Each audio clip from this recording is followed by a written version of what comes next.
जो middle class का frustration है, जो करप्शन के अगेंस्ट एंगर था, जो ये था, केजरीवाल में हर किसी को एक होप दिखी थी। मतलब मेरे को वो पर्सनल विक्ट्री लग रही थी कि यार एक आम आदमी को हमने आज सीएम बना दिया। बट जिन प्लैंक्स पे वो आए थे, जो एंटी करप्शन क्लीन पॉलिटिक्स के प्लैंक पे वो आए थे, ये वाला जो नैरेटिव था लिकर स्कैम वाला, उससे उनकी क्रेडिबिलिटी हिट हो गई। लोगों के मन में बेसिकली वो मोह भंग हो गया। Punjab is the first full fledge state that Aam Aadmi Party is handling. Are they handling it well? No, Punjab में बहुत मिसगवर्नेंस है। हाँ। They are not handling it.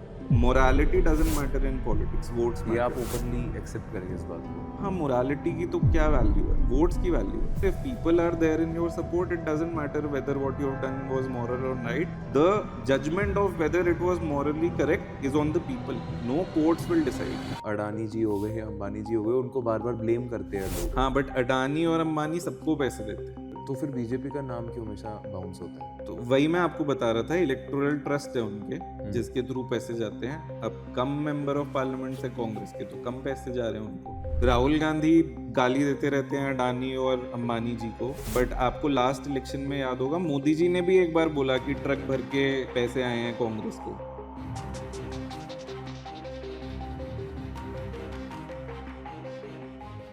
यहाँ से मैं एक इंटरेस्टिंग केस स्टडी की तरफ बनना चाहूँगा, जिसपे आपका ग्राउंड जीरो का भी बहुत बड़ा रोल था, जो कि थे अभी रिसेंटली दिल्ली इलेक्शंस। तो 27 साल बाद दिल्ली में बीजेपी आई, बीजेपी गवर्नमेंट आई और रेखा गुप्ता जी सीएम बनी। उनको तो अलग क्रिटिसिज्म अभी सिटीजन से मिल रहा है, वो एक अलग सिनेरियो है। बट एक केजरीवाल जैसे प्रोमिनेंट फेस को हराना, वो जो उनका दिल्ली मॉडल था, वो जो आपका रेवोल्यूशन था, उसको आपने ब्रेक कैसे किया? हाँ, तो एक केजरीवाल जी, मतलब मैं नैरेटिव लेवल पे बता रहा हूँ। केजरीवाल जी जब आए थे पॉलिटिक्स में, वो उन्होंने पूरा कैप्चर करा था ये जो मिडिल क्लास का फ्रस्ट्रेशन है, जो करप्शन के अगेंस्ट एंगर था, जो ये था। केजरीवाल में हर किसी को एक होप दिखी थी जब वो इलेक्ट हुए थे। मैं खुद बता रहा हूँ, मैं खुद रोया था। मतलब मेरे को वो पर्सनल विक्ट्री लग रही थी। तब तो मैं खैर छोटा भी था 2012 में, बट वो एक पर्सनल विक्ट्री की तरह फील होता था कि यार एक आम आदमी को हमने आज सीएम बना दिया। It felt like a victory. But जिन प्लैंक्स पे वो आए थे, जो एंटी करप्शन प्लैंक पे वो आए थे, जो क्लीन पॉलिटिक्स के प्लैंक पे वो आए थे, ये जो शीश महल वाला नैरेटिव था और ये वाला जो नैरेटिव था लिकर स्कैम वाला, उससे उनकी क्रेडिबिलिटी हिट हो गई। और लोगों के मन में बेसिकली वो मोह भंग हो गया। मतलब आप केजरीवाल जी सिर्फ दिल्ली में आप बात कर रहे हो, मैं आपको बता रहा हूँ कि मोदी जी, अमित शाह, राहुल गांधी, योगी जी को हटा के, मतलब हटा के क्या, इस लिस्ट में Kejriwal ji is the most well known, one of the most well known politicians of India. Yes. मतलब कश्मीर से कन्याकुमारी तक लोगों को पता है कि अरविंद केजरीवाल है कौन। मतलब, और वो छोटे से स्टेट के सीएम है, कोई उनके पास पावर नहीं है, कुछ भी नहीं है। मतलब दिल्ली तो पूरा फुल फ्लेज स्टेट भी नहीं है, बट उसका CM is one of the most well known politicians in India. तो he was a political phenomenon. तो जितनी हाई एक्सपेक्टेशन होती है, उतना ही फिर बुरा फॉल भी होता है। तो लोगों का जब मोह भंग हुआ कि यार ये लिकर स्कैम में भी इन्वॉल्व हो गए, जेल भी जा रहे हैं मिनिस्टर्स, ये हो रहा है, फिर खुद जो उन्होंने वादे करे थे कि भाई मैं घर नहीं लूंगा, ये नहीं लूंगा, गाड़ी नहीं लूंगा, सरकारी कुछ भी नहीं लूंगा, तो गाड़ी भी चल रही है ग्लॉस्टर और घर भी बन रहा है शीश महल टाइप। तो फिर लोगों के मन में आया कि he is not the same Kejriwal that we elected in 2012 मतलब जो भी 13 इलेक्शन में जिसको हमने जिताया था, ये वो नहीं है। और इस वजह से फिर लोगों का मोह भंग हुआ। तो ये है नैरेटिव लेवल की स्टोरी। उनकी खुद की सीट जिस पे हमने काम करा था, स्टोरी वाज डिफरेंट। जब हम पहुंचे यहाँ पे काम करने के लिए, तो केजरीवाल जी अपनी सीट हार जाएंगे, वो मतलब was an impossibility to even think about it. It's like saying Modi ji अपनी सीट हार जाएंगे। मतलब वैसा है कि दिल्ली में वो सीट, और वो सीट भी कौन सी है, वो सीट न्यू दिल्ली है। न्यू दिल्ली में आप 27 साल आप बोल रहे हैं, न्यू दिल्ली का जो भी चीफ मिनिस्टर आपको याद होगा, वो सारे चीफ मिनिस्टर नई दिल्ली सीट से बने हैं। शीला दीक्षित जी नई दिल्ली से लड़ती थी, केजरीवाल जी नई दिल्ली से लड़ते थे, हाँ। सारे जो सीएम दिल्ली के बड़े प्रोमिनेंट सीएम हैं जिन्होंने मल्टीपल टर्म्स काम करा है, नई दिल्ली सीट से और बनते आपने हैं, इनको तो वहीं मोस्ट पे प्रेस्टिजियस सीट। आपने इनको वहीं पे फिर हराया। हमने उनको वहीं पे हराया। मेरा उनको हराना हम्म। मतलब ये अनोमली है, मैंने नहीं हराया या मेरी कंपनी ने नहीं हराया, परवेश वर्मा जी ने हराया है। हाँ। और मॉरल विक्ट्री उसमें संदीप दीक्षित जी की भी मॉरल विक्ट्री है, क्योंकि अगर आप देखेंगे तो केजरीवाल जी हारे हैं 4100 वोट के आसपास से, और संदीप दीक्षित जी 4600 वोट लाए हैं। तो और कांग्रेस को जो भी वोट मिला उसमें एक भी ऐसा वोट नहीं था जो अदरवाइज बीजेपी को मिल जाता। तो संदीप दीक्षित ने 4600 जो वोट काटे वो सारे केजरीवाल जी के ही वोट है। तो मॉरल विक्ट्री संदीप दीक्षित जी का है, बट रियल विक्ट्री परवेश वर्मा जी का है। और परवेश वर्मा जी जैसा एक कंपेटिटर इस सीट पे पहले कभी आया ही नहीं। मतलब हर बार उनको टिकट मिलता था क्योंकि गिव अप ही मार देते थे सीट पे, कि कोई टिकट ही नहीं मांगता था बीजेपी से। उनको पता है हारने के लिए कौन पैसे लगाएगा यार, केजरीवाल के अगेंस्ट कौन लड़ेगा। वो सीट तो हारी हुई सीट ही है ना। आप अगर 70 सीट की लिस्ट बनाओगे कि कौन सी सीट बीजेपी जीत सकती है, आप न्यू दिल्ली को लास्ट में रखोगे, तो कोई भी हार जाएगा, केजरीवाल नहीं हारेगा, आप ये मान के चलोगे ना बेसिकली। तो वो सीट पे टिकट मांगना और उस सीट पे फिर ऐसा माहौल बनाना, वो फिर क्रेडिट जाता है परवेश वर्मा जी को। हमारी टीम ने जो करा वो ये करा कि हमारा सिंपल लॉजिक था while approaching the seat, Kejriwal को 70 की 70 सीटों पे लड़ना है और हमें उनको हराने के लिए सिर्फ एक सीट पे फोकस करना है, न्यू दिल्ली। और वो अगर न्यू दिल्ली हार गए तो आम आदमी पार्टी की गवर्नमेंट बन सकती है, मतलब टेक्निकली बन सकती है, बट न्यू दिल्ली के नैरेटिव से पूरे दिल्ली का नैरेटिव डिस्कस होता है, तो डिसाइड आपके होता है। कभी बैक ऑफ हेड में उस वक्त प्लानिंग में ये नहीं था कि बाकी की सीटें हमें जीतनी हाँ, है? मतलब काफी सारी सीटें हम खुद भी मैनेज कर रहे थे, बट हम बहुत माइक्रो मैनेज करते हैं इलेक्शन को। नैरेटिव लेवल के प्ले से दिल्ली, नैरेटिव लेवल का प्ले तो पार्टी भी करती है, हम लोग क्या करते हैं, हम बूथ लेवल का प्ले करते हैं। तो हमने बूथ पे वोट काटने उनके शुरू करे, जो जो कम्युनिटीज उनके साथ थी, जो RWAs उनके साथ थी। आप ये सोचिए कि न्यू दिल्ली ऐसी सीट है जिसमें 1 लाख लोग रहते हैं, 1 लाख में से 40 से 50% गवर्नमेंट एम्प्लॉयज हैं। वो गवर्नमेंट एम्प्लॉयज लोकसभा में मोदी जी को वोट कर रहे थे, विधानसभा में केजरीवाल को वोट कर रहे थे। उसका पैटर्न समझना, उसका लॉजिक समझना कि क्यों वो लोकसभा में सारे बीजेपी हो जाते हैं और विधानसभा में आम आदमी पार्टी हो जाते हैं, वो पैटर्न समझ के वो पैटर्न ब्रेक करना, वो रियल गेम है। और कैसे जो कम्युनिटीज हैं यहाँ पे, वाल्मीकि कम्युनिटी बहुत स्ट्रांग है, उनका कैसे वोट स्वे करना है केजरीवाल जी से अवे। बहुत सारी जुग्गी क्लस्टर्स हैं, जुग्गी क्लस्टर्स से कैसे वोट स्वे करना है। हमने बहुत सारे कैंपेन्स रन करे, एक in house Ladli Behna type का कैंपेन रन करा, एक जॉब एम्प्लॉयमेंट क्रिएशन का कैंपेन रन करा। बहुत मेहनत लगी है ऐसी सीट कन्वर्ट करने में, और कन्वर्ट भी वो 4000 कुछ वोट से हुई है। तो it was a close call, but yes it's one of the better victories. मतलब मैं प्राउडली कह सकता हूँ कि I was involve in that campaign. और इसमें रेखा गुप्ता जी का रोल क्या था पूरे इलेक्शन में? क्योंकि काफी लोग शॉक हो गए कि परवेश वर्मा जी जो थे फेस थे वो सीएम बनेंगे, बट फिर रेखा गुप्ता जी सीएम बनी थी। तो इसमें क्या है, परवेश वर्मा जी सीएम बनना बहुत डिफिकल्ट था। मतलब दो आई रियली एडमायर हिम, और एक्चुअली मैं लैम्प फेलो था, और मैं लैम्प फेलो भी परवेश सर के अंडर ही था। तो मैं उनको मतलब 2018-19 से जानता हूँ।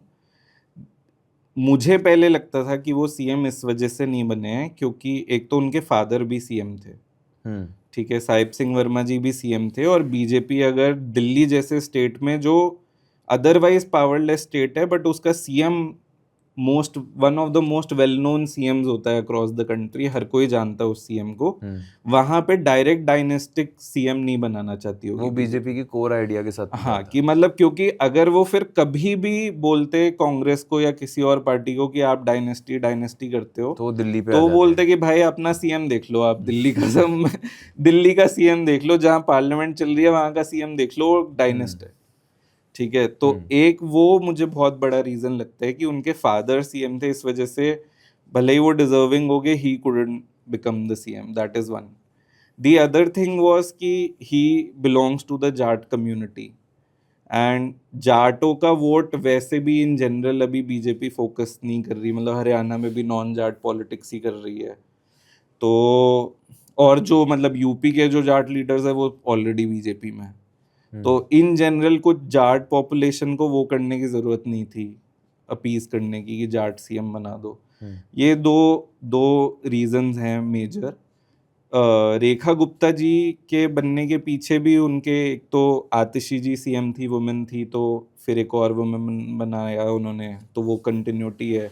ऑल्सो दिल्ली में वुमेन सीएम कोई मतलब नई चीज नहीं है। सुषमा स्वराज जी थी, शीला दीक्षित जी थी, आतिशी भी है, तो दिल्ली में एक्सेप्टेबल है, मतलब दिल्ली में कुछ प्रॉब्लम नहीं है उसमें।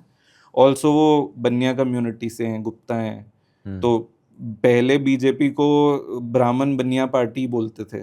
मतलब एक टाइम था जब बीजेपी वाज नोन एज ब्राह्मण बनिया पार्टी। अभी भी देश में सबसे core vote base upper caste ही है बीजेपी का, तो वो बनिया भी हैं, तो वो भी है। Also she has great lineage, मतलब बहुत ही अच्छे क्रेडेंशियल्स हैं, दिल्ली यूनिवर्सिटी की प्रेसिडेंट रही हैं और मतलब स्टूडेंट पॉलिटिक्स से आती हैं। अभी उनके लिए चैलेंजिंग टाइम है because she is amongst the first BJP CM's who is getting trolled. Now how will she handle it and how will she navigate through it, वो इज अ रियल चैलेंज, क्योंकि तो ऐसा नहीं हमने हो सकता देखा कि है वो जानबूझ के हो रहा हो? नहीं, मुझे नहीं लगता जानबूझ के हो रहा है, क्योंकि जानबूझ के आप एक सर्टेन लेवल तक कर सकते हो। पेड जो होता है ना वो पता चल जाता है, मतलब हम लोगों को तो बिल्कुल ही पता चल जाता है, एक हफ्ते में पता चल जाता है। ये पेड नहीं है।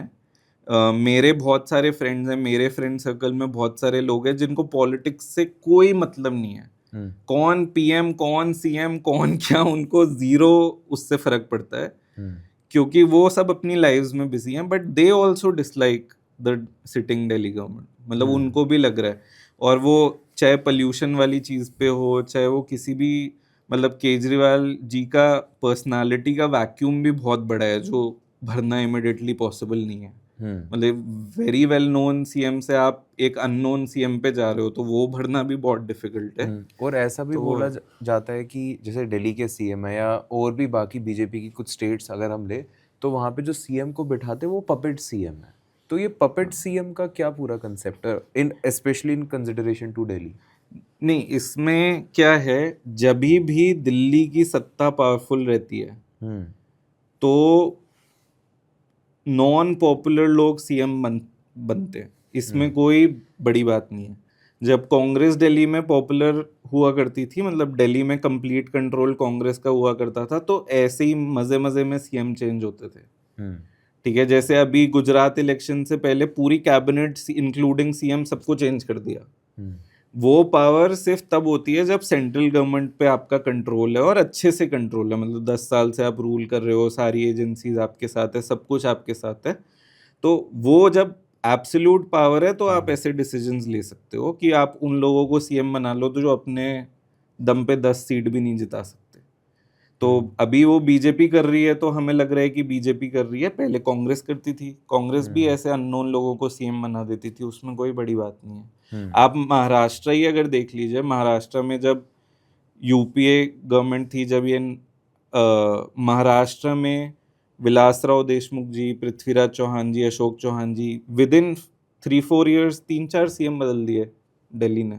क्या ऐसा होता है कि खासकर बीजेपी के ये बहुत क्रिटिसिज्म आता है कि बीजेपी चाहती है कि मेन कंट्रोल उनके हाथ में रहे, तो जो स्टेट्स में वो जीत रही है सीएम ऐसे पपेट सीएम्स रखे जो उनकी बात सुने, कोई स्ट्रांग लीडर ना आए बीच में? नहीं, वो उनका रैशनल क्या है वो तो मैं नहीं बता सकता, वो तो सिर्फ मोदी जी बता सकते हैं कि उनका रैशनल क्या है। बट मतलब उसको इस तरह से भी आप देख सकते हैं कि नए लोगों को वो मौका दे रहे हैं।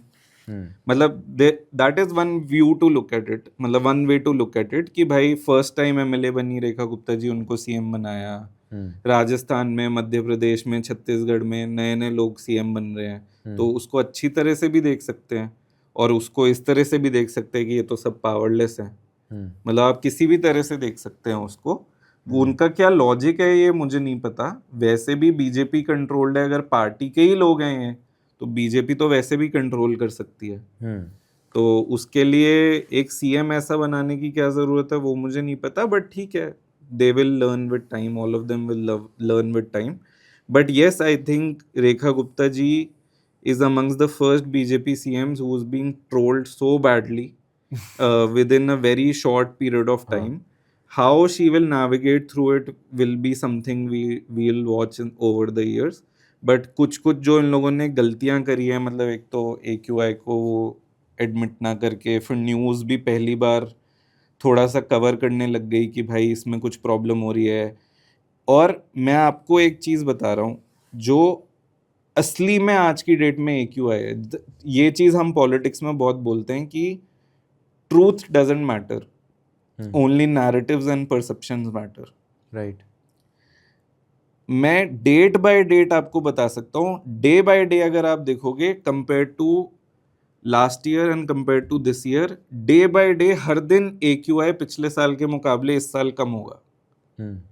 डे बाय डे, मतलब 25 दिसंबर 2024, 25 दिसंबर 2025 में AQI कम होगा। बट लोगों को क्योंकि नैरेटिव उनके दिमाग में अब चढ़ गया है कि भाई air pollution is a big problem, this government is not doing anything, तो वो कम AQI पे भी ट्रोल हो रहे हैं सारे। पिछले साल कोई कुछ नहीं कह रहा था। तो इसका रीज़न ये है कि वो पटाखे वाला जो ऑर्डर है, जो सुप्रीम कोर्ट से आया या NGT से आया, जिससे भी वो वाला जो ऑर्डर है, उससे लोगों को क्या लगा। और जब जो लोग प्रोटेस्ट कर रहे हैं AQI को लेके, उसको आप अरेस्ट कर रहे हो, उनको डिटेन कर रहे हो। एक चीज होती है कि मैं काम करने की कोशिश कर रहा हूँ, वो काम नहीं हो पा रहा, मेहनत दिख रही है। इंडियन पब्लिक जो है ना, वो मेहनत को बहुत रिवॉर्ड करती है कि बंदे ने काम करने की कोशिश करी, काम हुआ या नहीं उससे फर्क नहीं पड़ता, मेहनत करी तो मेहनत को रिवॉर्ड करती है। इस बार क्या लग रहा था कि वो कोई एक्सपेक्ट नहीं कर रहा कि रेखा गुप्ता जी आएंगी और 6 महीने में दिल्ली का पोल्यूशन खत्म हो जाएगा, कोई भी ऐसा एक्सपेक्ट नहीं करता। बट उन लोगों को लग रहा था इस बार कि यार इसको AQI भी वो सही से नहीं बोल पा रही, उनको वो टेम्परेचर बोल रही है AQI को, वो जो कुछ भी बोलो एयर पोल्यूशन से रिलेटेड वो बोलते हैं केजरीवाल के 10 साल की गलती है। मतलब ये सारे नैरेटिव्स पब्लिक ने बाय नहीं करे, इस वजह से नेगेटिव जा रहा है अभी, बट इवेंचुअली सही भी जा सकता है। एंड आई थिंक लार्जली वही है कि उन्होंने चीज़ों को टैकल भी नहीं किया, अपने नेगेटिव PR को। मुझे वो भी आपसे जानना था कि एज अ स्ट्रैटेजिस्ट आप इसको कैसे देखते हैं, बिकॉज आपका रोल कहीं ना कहीं अब ऐसा नहीं होगा कि एक बार जिता दिया तो ठीक है, मेंटेन भी रखना है उसको। तो मुझे लगता है कि पहली बार यहाँ हो रहा है कि एक CM, BJP की CM के साथ इतनी बुरी ट्रोलिंग हो रही है और उसका PR को संभाल नहीं पा रहे हैं।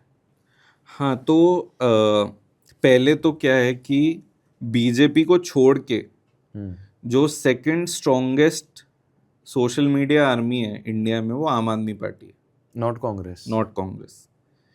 सोशल मीडिया आर्मी एक, मतलब इंस्टाग्राम पे तो स्ट्रॉन्गेस्ट में बोलूँगा आम आदमी पार्टी है, ट्विटर पे बोल सकते हैं कांग्रेस BJP की टक्कर है, आम आदमी पार्टी थर्ड पे आती है, व्हाट्सएप पे और इस पे BJP अनडिस्प्यूटेड नंबर 1 है, बट आम आदमी पार्टी अच्छा compete करती है उनसे। सो आम Aadmi party despite being a small party, it is very strong on social media. तो आम आदमी पार्टी किसी को ट्रोल करना शुरू करे, वो दिखता है। मतलब यही कोई और स्टेट होता, अभी कोई जैसे तमिलनाडु होता, कर्नाटका होता, कोई और स्टेट होता, वो उतना नहीं दिखता, बट यहाँ पे वो दिखता है।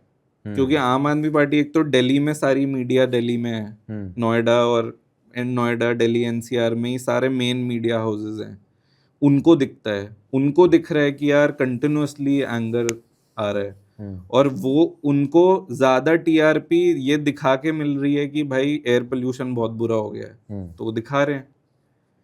और आम आदमी पार्टी ट्रोल भी कर रही है और जम के ट्रोल कर रही है, तो उनसे compete करना बहुत डिफिकल्ट है। तो वो नई अभी CM बनी है, उनकी PR एजेंसी भी नई होगी, क्योंकि केजरीवाल वाली PR एजेंसी तो सेम उन्होंने हायर नहीं करी होगी तो PR एजेंसी भी नई होगी।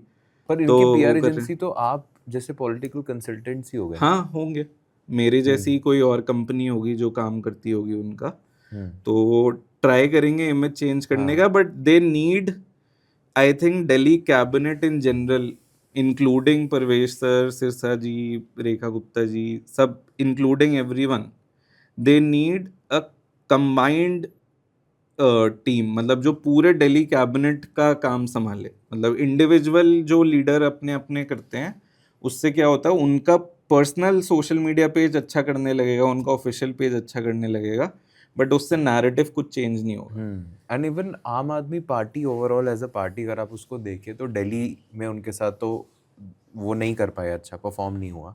इन पंजाब ऑल्सो अभी जो नैरेटिव चल रहा है, जिस हिसाब से पूरी चीज़ें दिखती है वहाँ पे, इतनी स्ट्रांगली नहीं है, बट जो लोग पढ़ते हैं उसको उनको रियलाइज़ होगा कि आम आदमी पार्टी वहाँ पे भी इतना अच्छे से अपना गवर्नेंस का मॉडल नहीं इम्प्लीमेंट कर पा रही है। जैसे जो डेफिसिट्स है या फिर डेब्ट्स जो है, वो आम आदमी पार्टी में दिखा रहे हैं कि वो ज़्यादा है in comparison to previous time. तो ये जो आम आदमी पार्टी का इस टाइम जो थोड़ा स्ट्रगलिंग वाला आर्क चल रहा है, आप उसको अभी कैसे देखते हो? पहले तो आप ये समझिए कि पंजाब जो स्टेट है वो इंडिया के किसी भी दूसरे स्टेट से सिमिलर नहीं है। पंजाब अपने आप में एक आइलैंड है, आप समझ लो। उसकी पॉलिटिक्स ना दिल्ली से सेम है, ना हिमाचल से सेम है, ना गुजरात से सेम है, कोई नेबरिंग स्टेट से पंजाब की पॉलिटिक्स सेम नहीं है। अपने आप में यूनिक पॉलिटिक्स है पंजाब की, ठीक है।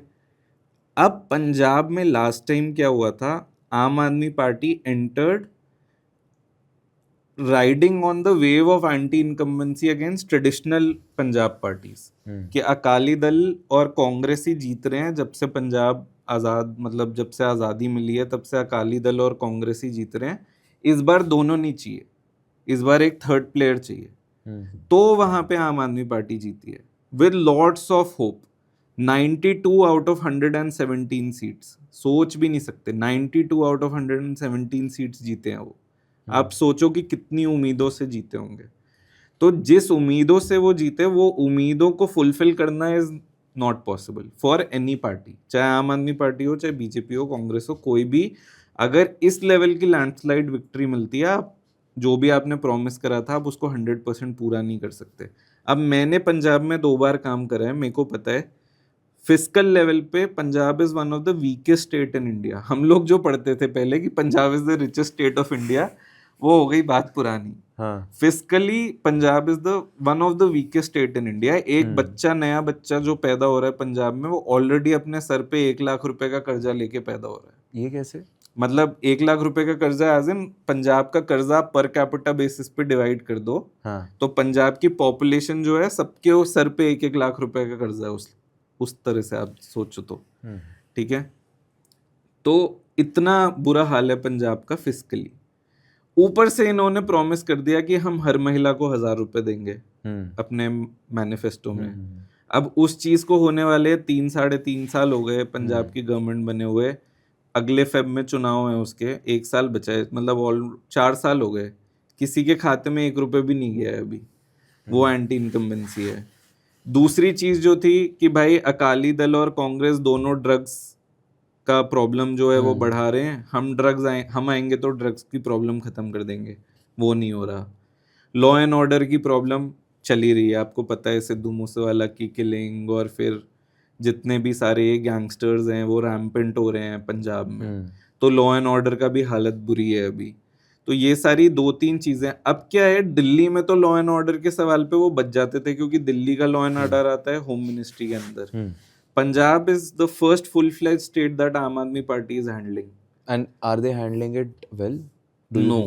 मतलब मैं पॉलिटिकल कंसल्टेंट हूँ, I should be neutral, but I am telling you Punjab में बहुत मिसगवर्नेंस है। They are not handling it well. They might be able to still win this time also. Aam Aadmi Party might win Punjab, because जैसे मुझे numbers दिख रहे हैं, लोकसभा में भी वो 26% वोट शेयर ला रहे हैं। इसका मतलब उनका होल्ड तो पंजाब से छूटा नहीं है, अभी भी होल्ड है, क्योंकि लोकसभा में तो आम आदमी पार्टी फैक्टर ही नहीं है ना। लोकसभा चुनाव तो कांग्रेस बीजेपी का हो रहा है मोटा मोटी, तो उसमें भी 26% वोट शेयर ला रहे हैं। तो मतलब 1/4 of Punjab is still with आम आदमी पार्टी। और वो विधानसभा जिसमें आम आदमी पार्टी फिर फैक्टर होगी, तो वो 35-36 तो चले ही जाएंगे। तो शायद इस बार भी जीत जाए आम आदमी पार्टी, जरूरी नहीं है कि हार जाए, बट काम जितना प्रॉमिस हुआ था उस लेवल जितना तो नहीं हुआ है, वो तो क्लियर है, मतलब उसमें कोई डिस्प्यूट नहीं है। तो आपके हिसाब से व्हाट शुड बी लाइक आम आदमी पार्टीज नेक्स्ट स्टेप यहाँ पे? अभी तो दे शुड, जो भी उनको बजटरी कैलकुलेशंस करनी है, अपने पहले जो मैनिफेस्टो प्रोमिसेस है वो फुलफिल करने शुरू करने पड़ेंगे, स्पेशली 1000 रुपी पर वुमेन वाला, और वो करेंगे भी। I think mister Kejriwal is one of the smartest and shrewdest politicians But then in why India, is वो he करेंगे भी। why has he disappeared now? He has disappeared from Delhi. He's in Punjab. Both Mr. Kejriwal and Mr. Sisodia are in Punjab. वो वहां पे front में दिखेंगे तो problem हो जाएगी, तो वहां पे फ्रंट में नहीं दिख रहे, पीछे से वो सिस्टम चलाएंगे। फ्रंट में नहीं दिख सकते वहां पे। आप पंजाब में अगर कोई दिल्ली का बंदा फ्रंट में दिख गया, Punjab in general is against Delhi सल्तनत, मतलब हिस्टोरिकली, मतलब ये अभी के 500 साल से, ठीक है, दे आर अगेंस्ट दिल्ली में जो राज करता है।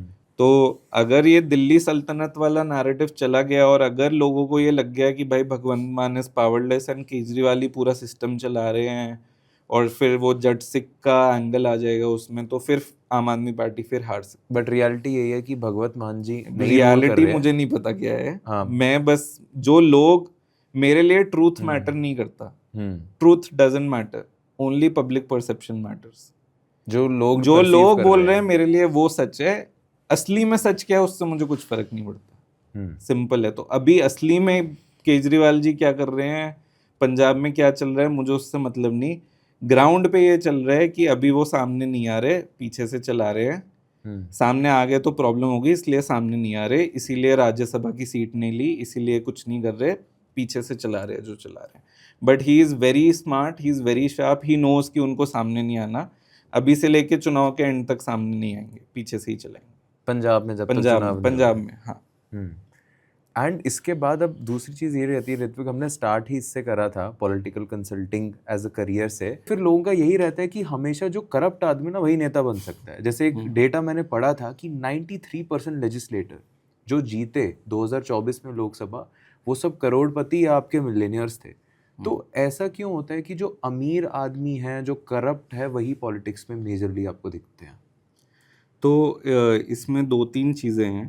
पहले तो इंडियन सोसाइटी में एक जनरल परसेप्शन है कि जो चोर होता है वही नेता बनता है। ठीक है, तो वो सोसाइटली एक परसीव्ड चीज़ है हमारी, उसको तोड़ना बहुत मुश्किल है, बट उसको तोड़ा भी नहीं जा रहा, क्योंकि जैसे आपने बोला 93% वही हैं। इसमें सिर्फ मनी और मसल का रोल नहीं है, इसमें फैमिली लेगेसी भी एक बहुत बड़ा पार्ट प्ले करती है। तो आप 93 कह रहे हैं, मैं कह रहा हूँ कि अगर इंडिया की ओवरऑल लिस्ट बनेगी तो ओवर 95% वो लोग होंगे जो या तो किसी पॉलिटिकल फैमिली से बिलोंग करते हैं, या कुछ क्रिमिनल एंटीसीडेंट्स है, कुछ क्रिमिनल बैकग्राउंड है, या फिर वो जो अल्ट्रा वेल्दी हैं, जिनके पास बहुत पैसा है खर्च करने को। सिर्फ यही लोग पॉलिटिक्स में आ पा रहे हैं। उसका रीज़न ये भी है कि पॉलिटिक्स इन जनरल बहुत महंगी हो गई है।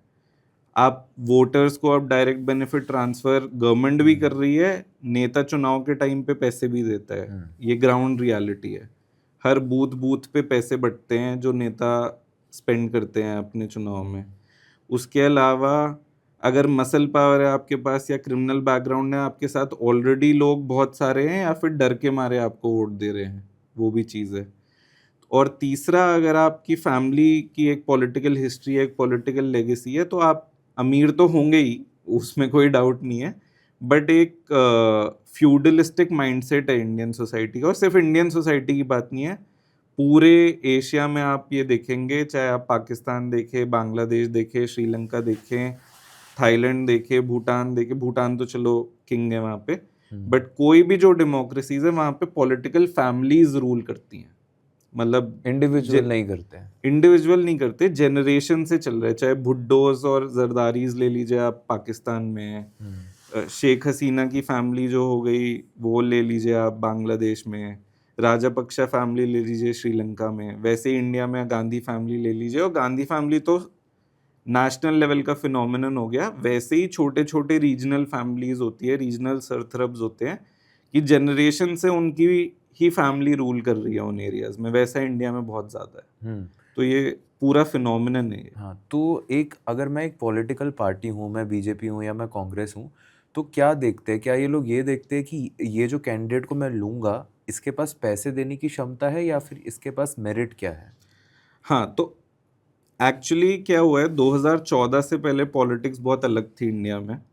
2014 के बाद अगर मैं आपको बताऊं तो winnability is the single most important criteria ticket देने के लिए। जीतेगा कौन, वो मैटर करता है सिर्फ। अब अगर लग रहा है कि भाई एक कॉन्स्टिट्युएंसी है, वहां पे जीतने वाला बंदा वो है जो पैसे वाला है, तो उसको टिकट दे देंगे। जीतने वाला बंदा है जो बाहुबली है, उसको टिकट दे देंगे। जीतने वाला बंदा अगर नॉन डायनेस्ट, नॉन क्रिमिनल बैकग्राउंड का भी बंदा है, अगर पार्टी को ये बिलीव हो गया कि वो जीत सकता है, तो उसको भी टिकट मिलेगा। बट वैसे लोग बहुत कम है, क्योंकि आपके और मेरे जैसे लोग सोच भी नहीं सकते पॉलिटिक्स में जाने के लिए। हम लोगों को लगता है कि पॉलिटिक्स वो तो बहुत ही फायर साइटेड चीज है, हम सोच ही नहीं सकते कि हम चुनाव लड़ें या कुछ करें। तो क्या हो रहा है कि इंडियन मिडिल क्लास जो है, जिनके पास फिर भी थोड़ा पैसा है, लोअर क्लास आप भूल जाइए, people who have nothing to lose, they can also contest, but they have very seldom chance of winning. And people who have some money, they feel कि politics is a dirty game, नहीं जाना चाहिए, जाएंगे तो threat to family, threat to career, ठीक है, और इतने पैसे कौन लगाएगा जिसमें no chance of, मतलब no success is guaranteed. लोग 50 साल पॉलिटिक्स करके भी शायद कभी एमएलए ना बने, तो there is no guarantee of success. So middle class doesn't go into politics. इस वजह से क्या हो रहा है, एक विशियस साइकिल बनी जा रही है, जो विशियस साइकिल हम पढ़ते थे कि भाई जो पॉलिटिकल बैकग्राउंड के लोग हैं, क्रिमिनल बैकग्राउंड के लोग हैं, अल्ट्रा वेल्दी हैं, वही पॉलिटिक्स में आ रहे हैं। और क्योंकि हम जैसे लोगों को लगता है कि यार यही जीते जा रहे हैं, तो हम लोगों का motive to get into politics भी खत्म हो जाता है। सो एक फ्रेश ब्लड जो है पॉलिटिक्स में, वो आना बंद हो गया है। और आप अगर इंडिया को ऑब्जर्व करेंगे, पिछले 10 साल से आप देखेंगे जो नए लीडर्स बन के भी आ रहे हैं, वो आंदोलन से बन के आ रहे हैं। मतलब अगर एक कोई सोशल रेवोल्यूशन हो रहा है, उसमें कोई नेता निकल गया, तो वो बन जाएगा लीडर। आप चाहे जिग्नेश मेवानी का एग्जाम्पल ले लीजिए, जो गुजरात में प्रोटेस्ट हुई थी, कन्हैया कुमार का एग्जाम्पल ले लीजिए, ठीक है, या केजरीवाल जी की पूरी पार्टी का एग्जाम्पल ले लीजिए, आम आदमी पार्टी जो 2012 में बनी। सारी रेवोल्यूशन से जो भी आ रहा है, या कोई प्रोटेस्ट हो रहा है जिसका आप फेस बन गए, हार्दिक पटेल जैसे हैं, जो कोई प्रोटेस्ट का आप फेस बन गए, तो आप पॉलिटिक्स में आ पा रहे हो। बट उसके अलावा कितने एग्जाम्पल्स हैं आपके पास जो किसी पॉलिटिकल फैमिली से या किसी रेवोल्यूशन से नहीं आ रहे और पॉलिटिक्स में आ रहे हैं? कोई नहीं है। लोकसभा में तो हार्डली कोई है। और इसमें एक और विशियस साइकिल मैंने देखा था ऋत्विक, जहाँ पे क्या होता है कि हो सकता है आप एक पार्टी में हो, लेट्स से आप कांग्रेस में हो, और आपके ऊपर चार्जेस लगे हो, आपके ऊपर ईडी रेड्स मार रहा हो, और अशोक चव्हाण जी का भी एग्जांपल था, उनके ऊपर बहुत सारे चार्जेस लगे थे। पर जैसे ही आप अपना शिफ्ट बीजेपी में लाते हैं या किसी रूलिंग पार्टी में लाते हैं, तो अचानक से वो सारे चार्जेस गायब हो जाते हैं। वो अचानक से आप वॉशिंग मशीन में जैसे आप धुल के बाहर निकलते हैं कि यहाँ पे आपको कुछ नहीं होगा। तो ऐसा क्यों होता है कि एक पॉलिटिशियन पहले गलत होता है, और उसके बाद जब वो दूसरी पार्टी में जाता है तो वो बिल्कुल सही हो जाता है? नहीं, इसमें क्या है, जैसे आपने अशोक चौहान जी का एग्जाम्पल लिया, इसमें गलती पार्टीज की नहीं है। जैसे मैंने कहा, पार्टीज का सिंगल एजेंडा है जीतना, ठीक है। तो पार्टी किसी लीडर को ले रही है, वो ले रही है कि ये मेरी पार्टी में आएंगे तो हम इस एरिया में और स्ट्रांग हो जाएंगे, हम जीत जाएंगे। मतलब पार्टी तो बहुत लीनियर थिंकिंग की है, चाहे बीजेपी हो, कांग्रेस हो, वो मैं ये नहीं बोलूंगा कि किस में कोई जाएगा। मैं कह रहा हूँ पार्टी तो सिंगल एजेंडा से काम करिए कि मुझे सीट जीतनी है। अब अशोक चौहान जी कांग्रेस में थे, पहले कांग्रेस से बीजेपी गए, क्या वो अपनी सीट हारे? नहीं। उनकी बेटी भोकर लड़ी, वो जीती। वो अभी म्युनिसिपल काउंसिल लड़े, सारी जीते। वो म्यूनिसिपल कॉर्पोरेशन लड़ने वाले हैं, वो भी जीतने वाले हैं। तो लोगों को ही जब उस चीज से प्रॉब्लम नहीं है, लोग अभी भी लीडर पे ट्रस्ट कर रहे हैं, लोग अभी भी उनको वोट कर रहे हैं, तो वो किसी भी पार्टी में कुछ फर्क नहीं पड़ता। और सिर्फ अशोक चौहान जी की बात नहीं है, वो तो बहुत सीनियर लीडर हो गए, सिंधिया जी जैसे गए, वो भी सीनियर लीडर हो गए। छोटे लेवल पे कितने लोग जाते हैं, कितने लोग सिर्फ एक कॉर्पोरेशन के टिकट के लिए, जिला पंचायत के टिकट के लिए पार्टी स्विच करते हैं, आप सोच भी नहीं सकते। मतलब लिटरली उन्होंने 20 साल कांग्रेस में काम करा होगा, उनको लग रहा है कि यार मेरे को इस बार टिकट नहीं मिलेगा, इमिडिएटली दूसरी पार्टी में जाके वो लड़ते हैं। बिकॉज पॉलिटिशियन का भी सिंगल एम है जीतना, और पार्टीज का भी सिंगल एम है जीतना। जीतने के लिए उनको जो अचीव करना है वो कर रहे हैं, उसमें इनकी गलती नहीं है, हमारी गलती है, उसमें वोटर्स की गलती है। अगर आपको लग रहा है कि ये गलत है तो आप मत दो वोट। लेकिन फिर आप वोट किसको दो? आप दूसरे बंदे को वोट दो। हाँ। किसी चुनाव में कोई अनअपोज तो नहीं जीत रहा है, हाँ। आप दूसरे बंदे को वोट दो। आप उनको इस वजह से वोट दे रहे हो क्योंकि आप उनको ट्रस्ट करते हो। वो किसी भी पार्टी में खड़े हैं, अभी नांदेड़ के लोगों को पता है कि वो किसी भी पार्टी में अशोक चौहान है, नांदेड़ का डेवलपमेंट अशोक चौहान ही कर सकते, तो वो दे रहे हैं वोट। मतलब उसमें लोगों को जो लग रहा है वो ज्यादा इम्पोर्टेंट है। हम लोगों को दिल्ली में बैठे लगता होगा कि यार पार्टी स्विच कर रहे हैं, ये कर रहे हैं, ये गलत है, मॉरली गलत है, बट मतलब as morality doesn't matter in politics, votes ये आप मैटर। ओपनली एक्सेप्ट करेंगे इस बात को? हाँ, मोरालिटी की तो क्या वैल्यू है, वोट्स की वैल्यू है। Votes matter if people are there in your support, it doesn't matter whether what you have done was moral और right. The judgment of whether it was morally correct is on the people, no courts will decide. जनता की अदालत decide करेगी। तो जनता ने decide करा कि भाई आप गए दूसरी पार्टी में, हमें कोई प्रॉब्लम नहीं है, we still trust you, you win. Simple है। और आपको ऐसा लगता है कि जो पूरा सिस्टम इतना हमारा करप्ट है, ये जो करप्शन है ये उसको ज़्यादा अट्रैक्ट करती है जो ऑलरेडी करप्ट है, या कहीं ना कहीं एक अच्छा जो कैंडिडेट होता है वो भी कहीं ना कहीं बहक जाता है कि यार मैं भी करप्शन का पार्ट बन ही जाता हूँ यहाँ पे? तो ये बहुत इंटरेस्टिंग क्वेश्चन पूछा आपने, क्योंकि जब हम प्रजातंत्र बना रहे थे और जब हमारा ये आइडिया था कि हम नॉन डाइनेस्ट नॉन क्रिमिनल बैकग्राउंड के लोगों को पॉलिटिक्स में लाएंगे, तो मेरी जिससे भी इस आइडिया को लेके बात होती थी इनिशियली, वो कहते थे ठीक है भाई तू जिता लेगा इनको, ये जीत के करप्ट हो गया वो क्या गारंटी है। ठीक है, क्योंकि जो एक सबसे ट्रूएस्ट बात बोली गई है आज तक, मुझे लगता है कि एब्सोल्यूट पावर करप्ट्स एब्सोल्यूटली। जो एक प्रिंसिपल है ना कि जिसके पास एब्सोल्यूट पावर है वो उसको करप्ट कर देती है एब्सोल्यूट पावर। तो तभी कॉन्स्टिट्यूशन इंपॉर्टेंट है, तभी चेक्स एंड बैलेंसेस इंपॉर्टेंट है कि किसी के हाथ में भी कभी एब्सोल्यूट पावर नहीं आनी चाहिए। ठीक है, तो इस चीज का मेरे पास भी कोई जवाब नहीं था, क्योंकि मैं तो इंसान को टेस्ट कर सकता हूँ before he has one. After आपको भी नहीं पता? आफ्टर मुझे भी नहीं पता। तो अब हम क्या कर रहे हैं, जिन लोगों को हमने जिताया है प्रजातंत्र के थ्रू, हम उनके काम को भी ट्रैक कर रहे हैं। हम देख रहे हैं कि ये क्या काम कर रहे हैं, ये पार्लियामेंट में इश्यूज रेस कर रहे हैं नहीं, लेजिस्लेटिव असेंबली में लोगों के इश्यूज रेस कर रहे हैं नहीं, अपने एमपी लैड फंड्स का, एमएलए लैड फंड्स का ये लोग क्या कर रहे हैं, वो सब भी हम देख रहे हैं। और अगर वो सही से ना करे तो? सही से ना करे तो हमारे पास एक मैकेनिज्म है जिससे हम उनको चेक्स में ला सकते हैं। Also we have relations, personal relations with them, कि we can tell them not to do something wrong, but obviously they are the ones in power, we are only the consultants. पर ऋत्विक, आप किसी normal इंसान को उठा के उसे politician कैसे बना सकते हैं? तो ये इसकी मेथडोलॉजी है। मतलब जैसे आपने बोला मैं पॉलिटिकल कंसल्टेंट हूँ, तो मेरे को एक चीज आती है कि इलेक्शन जिताना आता है मुझे, मान लीजिए, मतलब that is my skill set, कि किसी को इलेक्शन जिताना मुझे आता है, ये मेरा काम है। अब मैं ये काम हमेशा करता हूँ उन लोगों के लिए जो ऑलरेडी पॉलिटिक्स में है। प्रजातंत्र का आइडिया ये था कि उन लोगों के लिए करा जाए जो पॉलिटिक्स में नहीं है। तो मान लीजिए अब आपको इलेक्शन लड़ना है, पहली चीज जो मैं देखूंगा वो देखूंगा कि आपको कहाँ से इलेक्शन लड़ना चाहिए।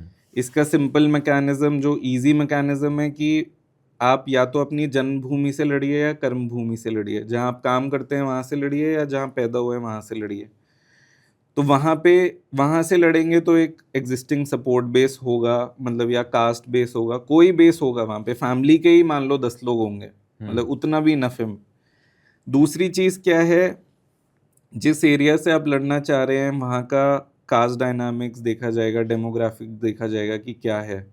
मतलब अगर मैं आप बोलूँ कि आप कश्मीरी पंडित हैं आप, तो आप कश्मीरी पंडित हैं, मैं आपको बोलूँगी यार आप ज़रा एक मुस्लिम मेजॉरिटी सीट से लड़ लीजिए, तो मेरी बेवकूफ़ी है, मुझे पता है आप नहीं जीतेंगे। ये मतलब ये रियलिटी है, ये रियलिटी है कास्ट की, के बेसिस पे आपको चुनाव लड़ना पड़ेगा।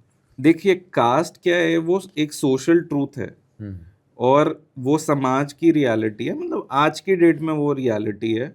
ऑब्वियसली आई वुड वांट कि जितना दूर हो सके कास्ट से वोटिंग पैटर्न्स वो हों, लोग मेरिट को ज़्यादा कंसिडर करें। और बहुत सारे एग्जाम्पल्स हैं इंडिया में जहाँ पे कास्ट बैरियर तोड़ के भी लोग जीते हैं, बट 99% सीट्स पे अभी भी कास्ट बेस्ड वोटिंग होती है। सिर्फ उसका जैसे नॉर्मली हम लोग बोल देते हैं यूपी बिहार में ऐसा होता है, ऐसा नहीं है। दिल्ली जैसी जगह में भी कास्ट पे ही वोटिंग होती है, मुंबई जैसी जगह पे भी कास्ट पे ही वोटिंग होती है। कुछ स्टेट्स थे पहले जहाँ पे कम होता था, उड़ीसा, वेस्ट बंगाल, इन सारी जगह पे कास्ट पहले कम होती थी, बट वहाँ पे रीजनलिज्म पे होती है, लैंग्वेज पे होती है, कौन बंगाली है कौन आउटसाइडर है उस पे होती है। तमिलनाडु में इतनी ज़्यादा हम लोगों को लगता है तमिलनाडु में रीजनलिज्म है, रीजनलिज्म से ज़्यादा कास्ट है। केरला में रीजनलिज्म से ज़्यादा कास्ट है। तो कास्ट रियलिटी है एक, तो वो देखना भी ज़रूरी है।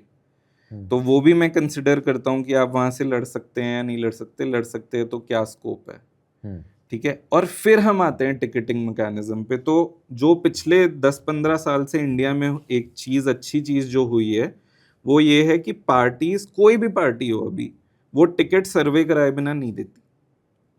सर्वे होता ही होता है, चाहे बीजेपी हो या कांग्रेस हो, कोई भी पार्टी, बीजेपी कांग्रेस तो बड़ी पार्टीज हो गई, छोटी पार्टी जिसको 10 सीट भी लड़नी है वो भी सर्वे करा के ही टिकट देगी, ठीक है। सर्वे का मतलब क्या होता है? सर्वे का मतलब होता है कि आप लोगों से पूछिए कि किसके टिकट से हम लोग जीत सकते हैं यहाँ पे, ठीक है। तो सर्वे होगा, सर्वे में 10-15 नाम निकल के आए मान लीजिए, उन सर्वे में आपका नाम कैसे आएगा, वो है real game, that is the real game.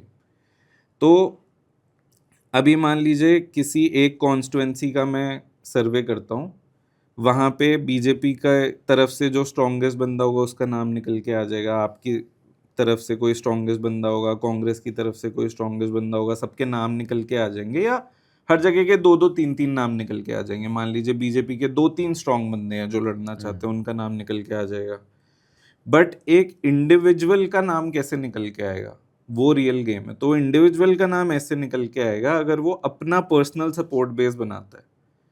तो मैं आपको थोड़ा टेक्निकल, अगर आप मुझे होने की इजाजत दें, एक कॉन्स्टिट्युएंसी है, उसमें जीतने के लिए अगर मान लीजिए 3 लोग लड़ रहे हैं, तो जीतने के लिए कितना % वोट शेयर चाहिए? 34% मान लो। मैं ये कह रहा हूँ कि इक्वली डिवाइड हो रहा है वोट शेयर, तो भी 34 आपको मिनिमम चाहिए। अब पार्टी का खुद का एक वोट शेयर होता है, ठीक है, जो ऋत्विक को टिकट मिले या ना मिले, बीजेपी से कोई भी खड़ा होगा उसको 20% वोट आएगा, क्योंकि वो जो वोटर्स है 20% वो बीजेपी के वोटर्स हैं, उसको फर्क नहीं पड़ता कौन खड़ा है। जैसे दिल्ली की पॉलिटिक्स में एक टाइम था जब कौन एमएलए है उससे किसी को फर्क नहीं पड़ता था, या तो वो सीएम फेस को देख के वोट करेंगे या पार्टी को देख के वोट करेंगे। अभी अब हम लोग रोड पे चले जाएं, हम पूछे दिल्ली में रैंडमली लोगों से कि आपका एमएलए कौन है, उन्हें नहीं पता होगा, आधे लोग बोलेंगे एमएलए केजरीवाल है, मतलब ये स्थिति थी, ठीक है। तो लोगों को नहीं पता होता एमएलए कौन है, तो वो पार्टी का वोट है, ठीक है। अब पार्टी का मान लीजिए 20% वोट है, तो एज ऋत्विक मेरे को कम से कम 10% अपना वोट रखना पड़ेगा। फिर एंड में चुनाव के टाइम पे मोमेंटम वगैरह, सीएम फेस वगैरह से 4-5% मान लीजिए और ऐड हो गया, तब जाके मैं वो सीट जीतूंगा।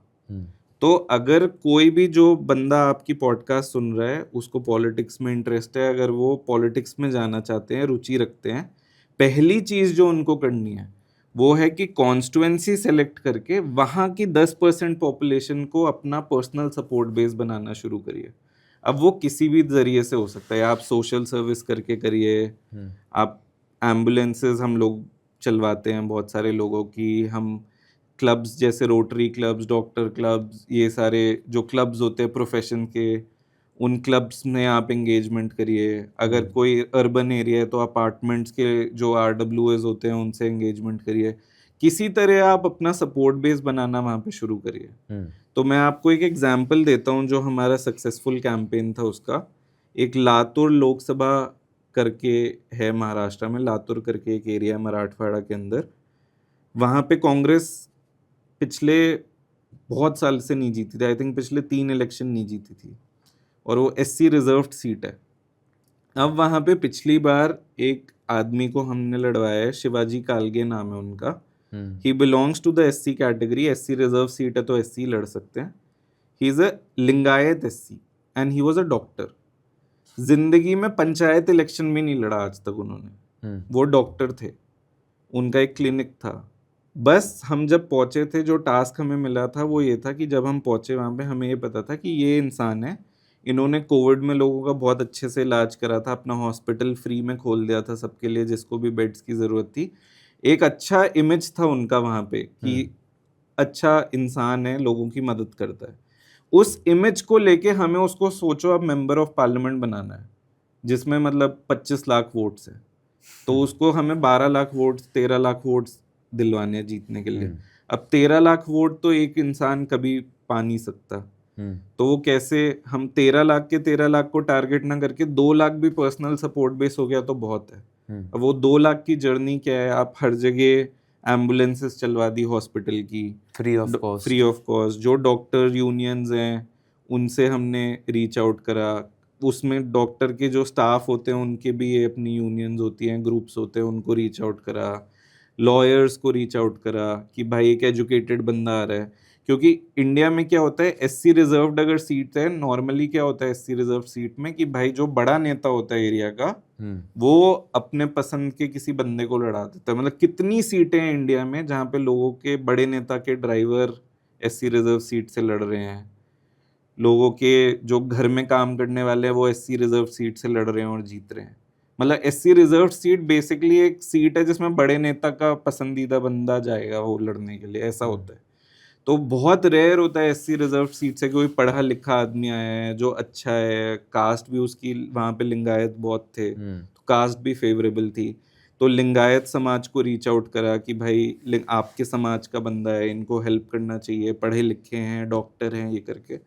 और वहाँ पे हमने कैंपेन चलाया था एकच फैक्टर कालगे डॉक्टर, मतलब there is only one factor for voting which is Kalge doctor ji, and ultimately we won that seat historically, मतलब after 15 years maybe it was the first time that Congress won, and वो भी BJP जब जीत रही है पूरा देश, उसमें भी कांग्रेस वो सीट जीत रही है after so many years. So it was a guy never contested any election, professional, he has won, now he is in the Lok Sabha. But ये फिर भी मैं कहूँगा ये काफ़ी बैकअप वाले सेंस से आता है। पर अगर मैं इसको थोड़ा और ज़्यादा पहले ले जाऊँ कि लेट्स सपोज कोई 21 साल का या 22 साल का है, अपने कॉलेज में है या कॉलेज से निकला है अभी, जो पॉलिटिक्स में जाना चाहता है, बिना ये जो मार धाड़ होती है पॉलिटिक्स में उसको अवॉइड करके एक्चुअल में पॉलिटिक्स को करियर लेना चाहता है, तो वो क्या कर सकता है? तो मैं आपको एक बहुत सैड डेटा देने वाला हूँ अभी, ठीक है। देश में एक टाइम था जब यूनिवर्सिटी इलेक्शंस माना जाता था कि ये जननी है अगले जनरेशन ऑफ पॉलिटिशियंस के। मतलब हम लोगों के ग्रोइंग अप ईयर्स में अगर आप देखेंगे, अरुण जेटली जी दिल्ली यूनिवर्सिटी से थे, शशि थरूर जी दिल्ली यूनिवर्सिटी से थे, ये सब उस टाइम पे एक्टिव थे। अभी रेखा गुप्ता जी भी डूसू प्रेसिडेंट थी एक टाइम पे।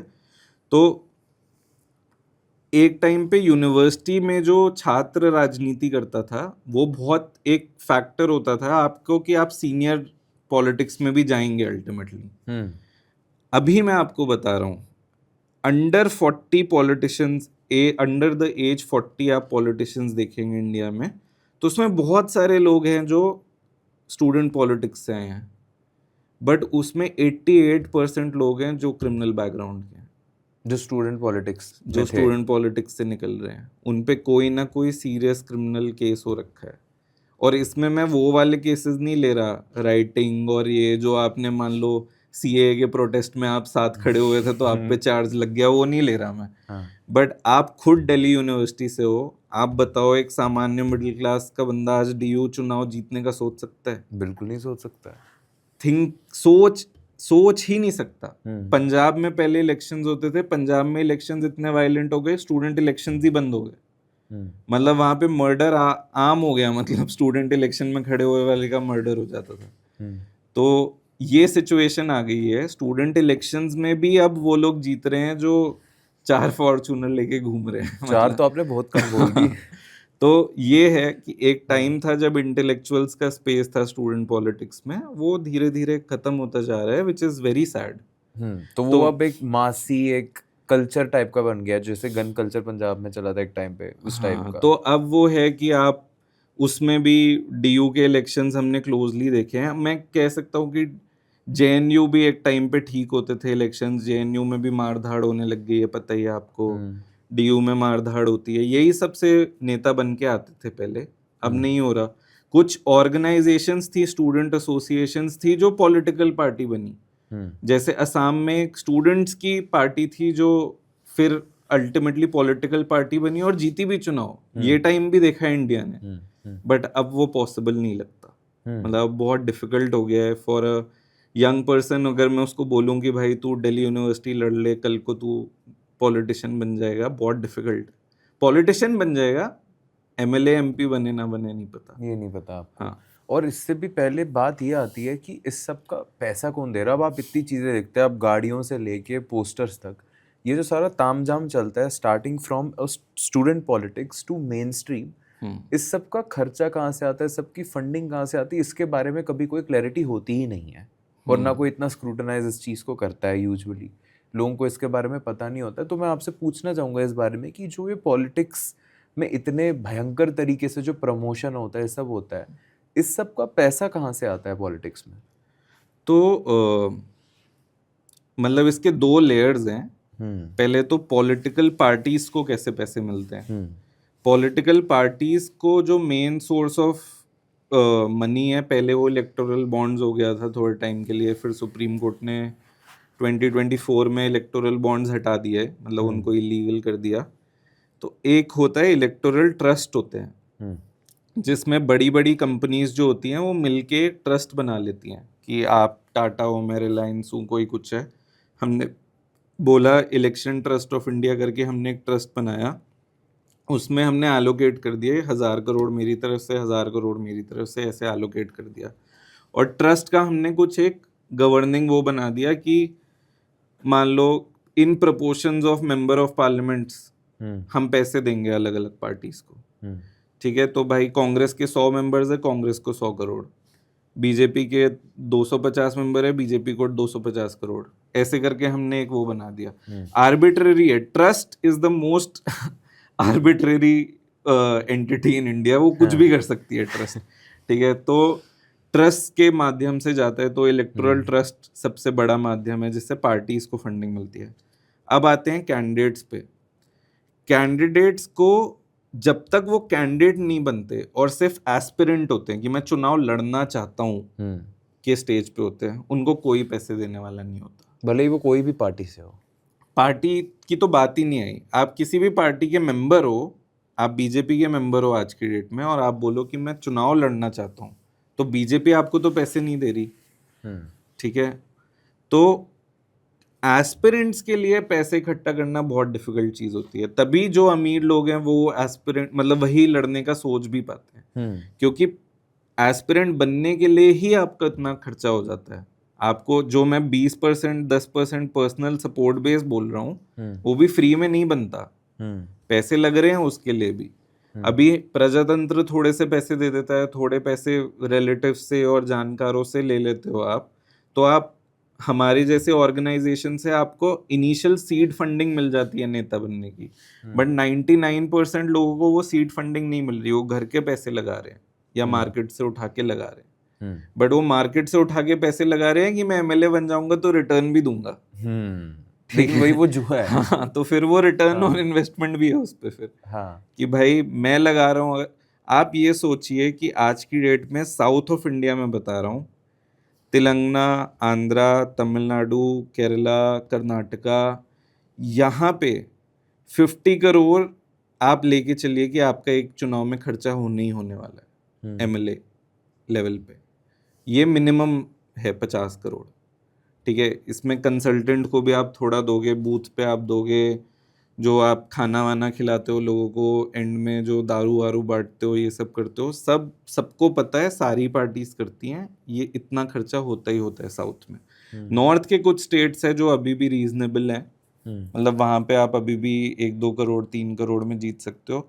अब 1-2 करोड़ 3 करोड़ में पार्टी से 75 लाख आ सकता है। इलेक्शन कमीशन ने लिमिट लगा रखी है कि 75 लाख पार्टी से आ सकता है, और वो जो है वो एक एक चीज का ब्यौरा आपको इलेक्शन कमीशन को देना होता है कि इतने पोस्टर छपे उसका। क्या ये रियलिटी है? क्या हम सच में 75 लाख एक दिन का खर्चा होता है वैसे समझ लो कि रियलिटी में वो है। इसमें मैंने एक चीज सुनी थी कि ग्रे फंडिंग एक होती है कि बहुत सारे पॉलिटिशियंस ये करते हैं कि खर्चा कहीं का है जो पेंडिंग है वो कोई और आके दे देता है। तो क्या ये रियलिटी है? मतलब ऐसा होता है? मतलब कैसे?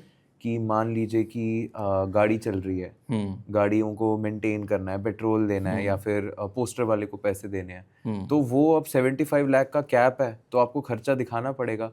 तो वो पार्टी नहीं देती है पैसा, बट कोई और सेकेंडरी सोर्स है जो could be a person, could be a company, जो ये खर्चा दे रही है। हाँ, तो ये तो फिर भी लेजिटिमेट है जो आप बोल रहे हो, उसमें कोई प्रॉब्लम नहीं है कि आपके अच्छा। किसी दोस्त ने पैसे दे दिए या आपका कोई हाँ बिजनेस पार्टनर है जिसने दे दिए, किसी ने पैसे दे दिए कि भाई पोस्टर और छाप लो, कोई नहीं। हाँ।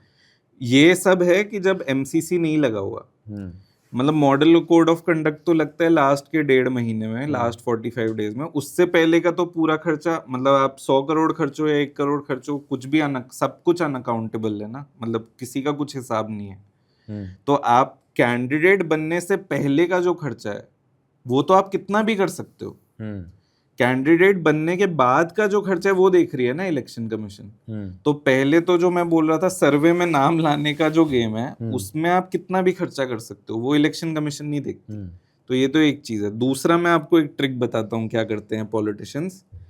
मैं इलेक्शन लड़ रहा हूँ, मेरी सीट पे 4 इंडिपेंडेंट्स को भी मैं लड़वा दूंगा अपने पैसे से, कि भाई तू भी लड़ ले, तू भी लड़ ले, तू भी लड़ ले, तू भी लड़ ले। तो ये 75 लाख इंटू 4 हो गया, ठीक है। 75 लाख तक की इनकी लिमिट है। उनकी गाड़ियां भी मेरा प्रचार करेंगी, उनके पोस्टर भी मेरे ही लगेंगे। तो हाँ। मैं लेजिटिमेट तरीके से भी अपना इलेक्शन फंडिंग का बजट बढ़ा लेते हैं। डैम। ऐसे करते, जैसे मान लीजिए एक लिमिट होती है आपकी कि कितनी गाड़ियां आप लगा अच्छा, सकते गाड़ियों की हैं, भी लिमिट है? हर चीज। मतलब इलेक्शन कमीशन ऑन पेपर तो क्रेजी सिस्टम बना रखा है उन्होंने, फॉलो कुछ नहीं होता, वो अलग है। हाँ। तो कि गाड़ियां इतनी लगेंगी। अब एक स्कॉर्पियो का भी अमाउंट फिक्स्ड है कि भाई एक स्कॉर्पियो है तो 50,000 इसको काउंट करेंगे, पेट्रोल को हम इतना काउंट करेंगे, एक पोस्टर को हम 50 पैसे का काउंट करेंगे, एक पैम्फलेट को इतने पैसे का काउंट करेंगे। तो सबका एक सिस्टम बना हुआ है। बट वो मेरी प्रचार में तो 20 गाड़ियां लग रही हैं, तो 20 गाड़ियां कहाँ से आ रही हैं? 5 मेरी हैं, बट 4 इंडिपेंडेंट जो खड़े हैं उनकी भी 5-5 आ रही हैं मेरे प्रचार में। तो 20 गाड़ियां लग रही हैं प्रचार में, ऐसे। तो फिर भी मेरे को अभी भी क्लियरली ये समझ नहीं आ पाया कि एक पॉलिटिशियन या एक कैंडिडेट पैसे ला कहाँ से रहा है। क्या मतलब उसके बिजनेस वाले दोस्त उसको दे रहे हैं या क्या हो रहा है? जैसे अलग अलग इसमें तरीके होते हैं। पहले तो चुनाव लड़ने के लिए एक बजट लेके पॉलिटिशियन चलता है कि भाई इस चुनाव में मुझे लड़ना है तो मेरे को इतने करोड़ रुपए लगेंगे, इसको मेरे को जुगाड़ने हैं किसी तरह। तो अगर वो कैंडिडेट बन गए तो he reaches out to his friends, family, partners, people in the constituency कि आप मुझे दो।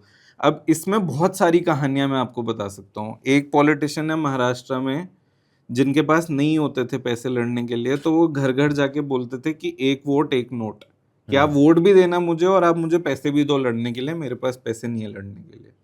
ठीक है। अभी जो लोकसभा हुआ था उसमें बहुत सारी पार्टीज ने क्राउड फंडिंग शुरू करी थी कि भाई लोगों से पैसे ले लें, हमारे पास लड़ने के पैसे नहीं है।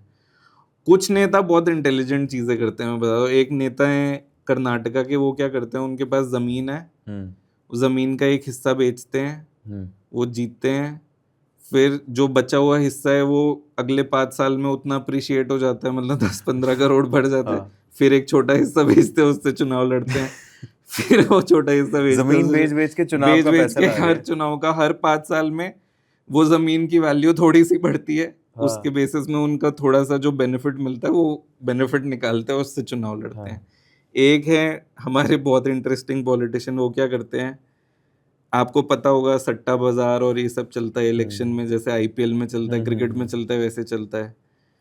तो वो लड़ रहे हैं अपने मान लो उनको 10 करोड़ लग रहा है, 1 करोड़ उन्होंने लगा दिया सट्टा बाजार में कि मैं जीत रहा हूँ, ठीक है। उनके ऑड्स नहीं है जीतने के, उन्होंने लगा दिया।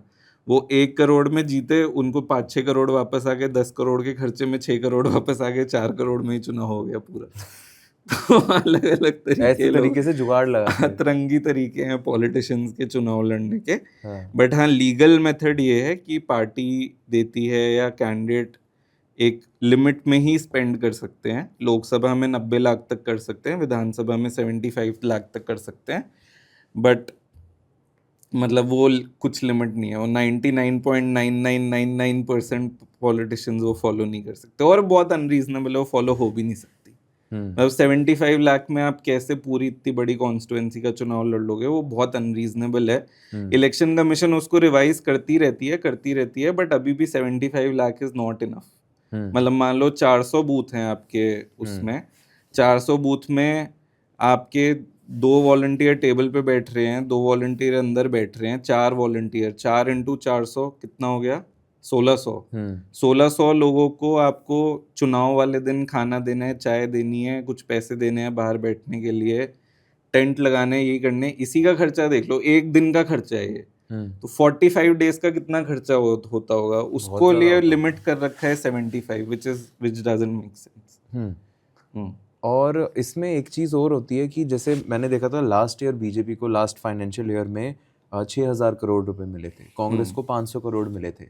तो ऐसे बहुत सारे सोर्सेज होते हैं जिनसे इन पॉलिटिकल पार्टीज को फंडिंग मिलती है। तो ये जो बिजनेस वाले लोग होते हैं, ये क्या सोच के ऐसे पॉलिटिकल पार्टीज को पैसा देते हैं? इसके पीछे की साइकोलॉजी क्या? हाँ, तो जैसे इलेक्टोरल बॉन्ड्स के थ्रू इतने पैसे मिले थे, तो इट्स नॉट प्रूव्ड, बट कभी कुछ, जैसे मैं तो लॉयर हूँ तो मैं आपको बता रहा हूँ कि कुछ केसेस में इतने ज़्यादा सर्कमस्टेंशियल एविडेंस होते हैं कि आपको लगता है कि ये clear case of quid pro क्यो है, कि भाई इसको मैंने आपको एक टेंडर दिया, 1 हफ्ते के अंदर ही मेरी पार्टी को 100 करोड़ रुपए आपने डोनेट कर दिया। ठीक है, तो with the circumstances, existing circumstances, you feel कि यार इसमें कुछ घपला है। ये भी हो सकता है कि मैंने टेंडर आपको दिया, आप खुश होके मुझे दे रहे हो, मतलब सर्कमस्टांसेस से कुछ कंक्लूजन नहीं निकल सकता। बट आप अगर इलेक्टोरल बॉन्ड्स को ट्रैक करोगे पूरी तरह से, तो आपको लगेगा, और हर पार्टी की बात है ये, सिर्फ बीजेपी की बात नहीं है। बीजेपी को ज्यादा पैसे मिल रहे हैं क्योंकि बीजेपी पावर में है, बट जिन स्टेट्स में कांग्रेस पावर में, उसमें कांग्रेस को पैसे मिल रहे हैं, जिस स्टेट में टीएमसी पावर में, उसमें टीएमसी को पैसे मिल रहे हैं। और एक बिजनेसमैन को क्या फायदा रहता है जब वो एक पॉलिटिकल पार्टी को इतना पैसा देता है? पर्सनल लेवल पे तो पॉलिटिकल फंडिंग जो है वो टैक्स फ्री होती है, पहली बात तो टैक्स बेनिफिट मिलता है। और कंपनी लेवल पे ऑब्वियसली आप एक इनरोड्स बनाते हो, आप नेटवर्क्स बनाते हो, कनेक्शंस बनाते हो, पार्टी आपको मतलब टेंडर्स में प्रेफरेंस दे, मतलब गवर्नमेंट इन पावर टेंडर्स में प्रेफरेंस दे सकती है। पार्टी इन इटसेल्फ कुछ नहीं कर सकती, पार्टी के पास कोई पावर नहीं है। गवर्नमेंट्स के पास पावर होती है, पार्टी के पास कोई पावर नहीं। तो वो गवर्नमेंट्स में इनरोड्स बनाने के लिए करते हैं। हाँ, जैसे अडानी जी हो गए, अंबानी जी हो गए, उनको बार बार ब्लेम करते हैं लोग। हाँ, बट अडानी और अंबानी सबको पैसे देते हैं, ऐसा नहीं है कि सिर्फ बीजेपी को पैसे देते। तो फिर बीजेपी का नाम क्यों हमेशा बाउंस होता है? तो वही मैं आपको बता रहा था, इलेक्टोरल ट्रस्ट है उनके, जिसके थ्रू पैसे जाते हैं। अब कम मेंबर ऑफ पार्लियामेंट से कांग्रेस के, तो कम पैसे जा रहे हैं उनको। मतलब राहुल गांधी गाली देते रहते हैं अडानी और अंबानी जी को, बट आपको लास्ट इलेक्शन में याद होगा, मोदी जी ने भी एक बार बोला कि ट्रक भर के पैसे आए हैं कांग्रेस को। तो वो भी बोलते हैं कि ये लोग ट्रक भर के पैसे दे रहे हैं कांग्रेस को, और ये लोग भी बोलते हैं कि सारा पैसा इनको दे रहे हैं, और ये पूरा देश बेच के अडानी के नाम पे कर दिया, सारे पोर्ट्स अडानी के नाम पे कर दिए हैं, सारे एयरपोर्ट्स अडानी के नाम पे कर दिए हैं, धारावी अडानी के नाम पे कर दिया है। वो कांग्रेस बोलती है, बीजेपी भी बोलती है, बट पैसे सबको जा रहे हैं। ऐसा नहीं है कि ट्रस्ट से सबको पैसे जाते हैं, किसी को कम जाते होंगे, किसी को ज्यादा जाते होंगे, बट पैसा सबको जाता है। मैंने अभी रिसेंटली कहीं पढ़ा था कि Prashant Kishor ji charges 11 crore for a 2 hour call. मतलब लिटरली आप 1 घंटे का 5 करोड़ रुपया या 5.5 करोड़ रुपया आप चार्ज कर रहे हो। तो ये कौन सा करियर है जो लोगों को पता नहीं आ रहा है? मतलब यहाँ पे टेक स्टार्टअप वाले खाक हो जाते हैं, तब जाके कुछ प्रॉफिट बनता है। तो ये क्या करियर है जहाँ लोग 1 घंटे की कॉल में 5.5 करोड़ रुपए कमा पा रहे हैं? मतलब इज इट द रियलिटी? तो political consultancy as a career is a very very lucrative career to get into. I am a lawyer myself, मैं trained lawyer हूँ। I was a criminal lawyer. I used to work in one of the few of the top cases, मतलब 2G, Augusta Westland, CWG scam, ये सारे जो बड़े cases माने जाते हैं क्रिमिनल से उसके, तो उनमें मैं काम करा करता था पहले जब मैं लॉयर था। तो उन लॉयर्स को, जैसे टॉप लॉयर्स को बहुत पैसे मिलते हैं, वैसे ही टॉप पॉलिटिकल कंसल्टेंट्स को भी बहुत पैसे मिलते हैं। तो Prashant Kishor earning 10 crore from a 2 hour phone call is not unbelievable. It's like saying कि हरीश साल्वे जो सबसे फेमस लॉयर हैं, या सिद्धार्थ लूथरा ले लीजिए, या कोई बड़ा डॉक्टर जैसे मिस्टर त्रेहन जो मेदांता के हैं, them earning 10 crore in a day, which is not a big thing for them. तो वैसे वो लोग अपने प्रोफेशन के राजा हैं तो वो कमा रहे हैं, वैसे ही प्रशांत अपने प्रोफेशन का वेल नोन फेस है तो प्रशांत कमा रहा है, उसमें कोई नहीं है. बट प्रशांत जैसा हर कोई तो नहीं बन सकता और सारे वकील हरीश साल्वे नहीं बन सकते. तो हम जैसे लोगों के लिए कैसा है पॉलिटिकल कंसल्टेंसी, वो मैं बता देता हूँ. मैंने जब शुरू करा था मेरी 20,000 सैलरी थी, first salary in a political consultancy 20,000 थी. वो 20,000 से 3 लाख का जो सफ़र है मेरा, वो 3-3.5 साल में ही पूरा हो गया सिर्फ. 3 साल में इतना बड़ा इंक्रीमेंट? हाँ, तो इंक्रीमेंट नहीं होता, आप पोजीशन में ऊपर जाते हो. पहले जो मेरी जॉब थी, मैं सिर्फ फील्ड में सर्वेज करता था, उसके बाद मैं एरिया मैनेज करने लग गया, फिर मैं टीम मैनेज करने लग गया, फिर अल्टीमेटली मैं एक बड़ी पार्टी के लिए पूरी कंट्री का पॉलिटिकल इंटेलिजेंस मैनेज कर रहा था. और उसके बाद फिर अपनी कंपनी, ऑब्वियसली अभी जो मैं CEO हूँ, तो इसमें बहुत जैसे लीनियर ग्रोथ नहीं है, मतलब इसमें एक्सपोनेंशियल ग्रोथ है. अगर आपको इंटरेस्ट है फील्ड में, आपको नॉलेज है, आपको डील करना आता है सर्कमस्टांसेस से, जो टफ सर्कमस्टांसेस है उनसे डील करना आता है, नेता से बात करके नेता की बात समझ आती है, व्हाट दे वांट वो समझ आता है, then you can earn a lot in this field. मतलब बहुत, मतलब it's endless, sky is the limit. मतलब प्रशांत किशोर का आप जो डेटा बता रहे हो, 1100 for a 2 hour phone call, that is one start. 11 crore, sorry. But the other interesting stat is, even after leaving consultancy in 2021, मतलब बंगाल इलेक्शन के बाद उन्होंने फॉर्मली बोल दिया कि मैं पॉलिटिकल कंसल्टेंसी नहीं करूंगा. तो 2022, 23, 24 में, मतलब ये 3 साल में जब वो कंसल्टेंट नहीं थे, उसमें उन्होंने 240 करोड़ रुपए कमाए.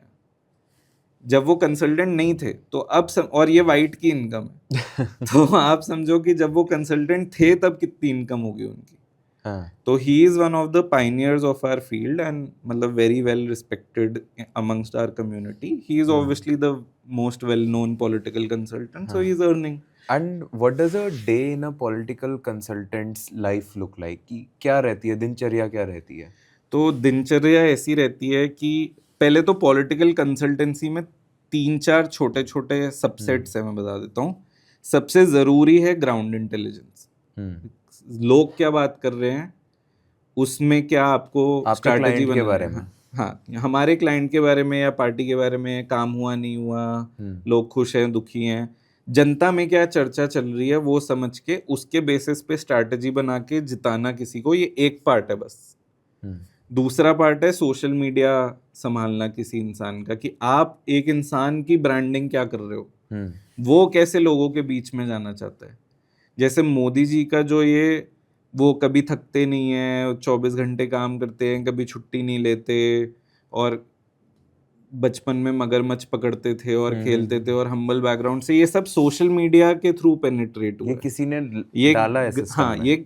ये जो नैरेटिव्स है वो डाले गए हैं सोशल मीडिया और मीडिया के थ्रू. तो ये भी एक मैकेनिज्म है, ये भी एक पार्ट है पॉलिटिकल कंसल्टेंसी का, ब्रांड इमेज डेवलपमेंट. और फिर सोशल मीडिया आ गया एक, ठीक है. इसके अलावा नैरेटिव्स जो ग्राउंड पे चलेंगे वो क्या होंगे, लोगों को किस बारे में बात करवानी है, क्या चीज़ पॉजिटिव चल सकती है, क्या चीज़ नेगेटिव चल सकती है, स्पीच में क्या बोलना है, बहुत इंपॉर्टेंट चीज़ है कि स्पीच में कौन से एलिमेंट्स आपको इंट्रोड्यूस करने हैं, क्या बोलने से ज़्यादा, सबसे ज़्यादा ज़रूरी क्या नहीं बोलना. तो मैं हमेशा पहले ये सोचता था कि भाई मैं हूँ 25 साल का और एक पॉलिटिशियन मेरे सामने बैठा है जो राजनीति कर रहा है 50 साल से, वो मेरी बात भी क्यों सुन रहा है. ठीक है, मैं इनिशियली सच्ची में ये सोचता था कि why is he even listening to me यार, he knows politics more than double my as.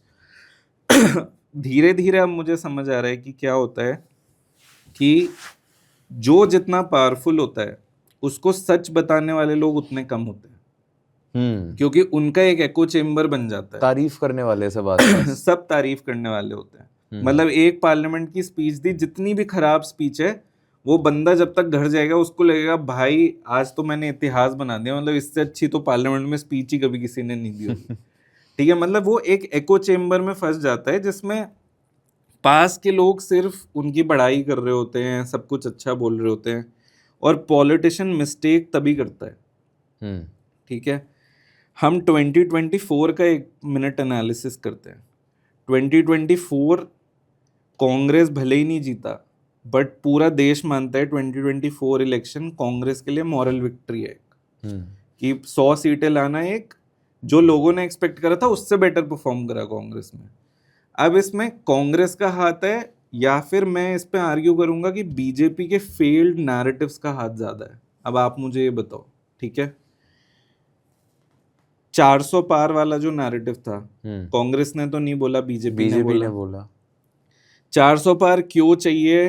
क्योंकि मोदी जी को कॉन्स्टिट्यूशन बदलना है। कांग्रेस ने तो नहीं बोला, ये बीजेपी के ही एमपीज ने बोला। ठीक है, रिजर्वेशन हट जाएगा, ये कांग्रेस ने तो नहीं बोला, बीजेपी के लोगों ने ही बोला।